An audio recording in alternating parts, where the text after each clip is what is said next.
Hello everyone, welcome back to NG fun learning. आज मैं बात करने वाली हूँ हिंदी के स्वर और उनकी मात्राओं को इंग्लिश में कैसे लिखते हैं। तो इंग्लिश सीखने की ये पहली स्टेज है।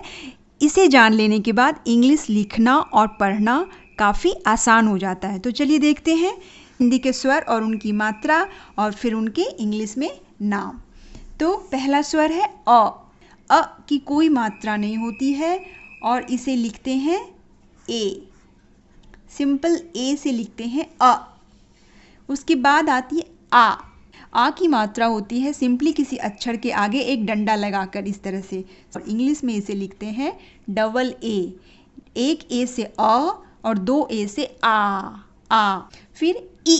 ई की मात्रा किसी भी अक्षर के पहले लगती है, यानी बाईं तरफ लेफ्ट साइड में या अक्षर के पहले, और इसे इंग्लिश में लिखते हैं आई।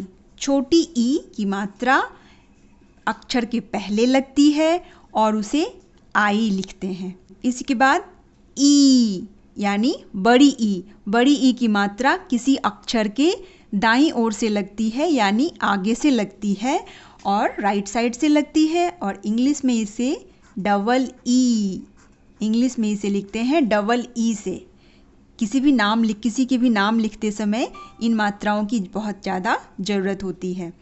तो छोटी ई की मात्रा आई से और बड़ी ई की मात्रा डबल ई से लिखते। फिर आई उ। उ की मात्रा इस तरह से अक्षर के नीचे बाईं ओर को मुंह किए हुए रहती है, और इंग्लिश में इसे यू। यू से छोटी ऊ की मात्रा। अब ऊन वाला ऊ यानी बड़ी ऊ की मात्रा अक्षर के नीचे लगती है, लेकिन ये इसका मुंह दाईं ओर घुमा होता है। बड़ी ऊ की मात्रा भी अक्षर के नीचे ही लगती है, और इंग्लिश में ये होता है डबल ओ। ऊ लंबा टोन निकलता है डबल ओ से बड़ी ऊ की मात्रा। अब आते हैं री। री की मात्रा इस तरह से छोटी सी के रूप में किसी अक्षर के नीचे लगती है, और इसको इंग्लिश में आर आई री। आर आई री।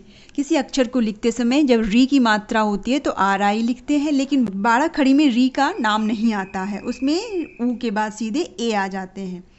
तो इस तरह से री को इंग्लिश में आर आई लिखेंगे। अब आते हैं ए। ए से ए की मात्रा किसी अक्षर के ऊपर इस तरह से लगती है, और इंग्लिश में इसे बोलते हैं ई। ई से ए। अब आते ए। ऐनक वाला ए की मात्रा इस तरह से ऊपर में दो ए की मात्रा ए कहलाती है, और इसे इंग्लिश में लिखते हैं ए आई। तो ए की मात्रा, दो ए की मात्रा मिलकर ए की मात्रा बन जाती है। ये अक्षर के ऊपर में लगता है और इंग्लिश में इसे ए आई कहते हैं। फिर ओ। किसी भी अक्षर के बाद ओ की मात्रा इस तरह से लगती है, और इसे इंग्लिश में ओ को ओ ही कहते हैं। उसके बाद औ। औ की मात्रा इस तरह से होती है, ये भी किसी अक्षर के आगे ही लगती है राइट साइड में, और इसे इंग्लिश में ए यू औ। ए यू औ। फिर आते हैं अंग। अंग स्वर की मात्रा इस तरह से होती है, बस एक बिंदु ऊपर में, किसी अक्षर के ऊपर में एक बिंदु, और इसे इंग्लिश में ए एन या ए एम।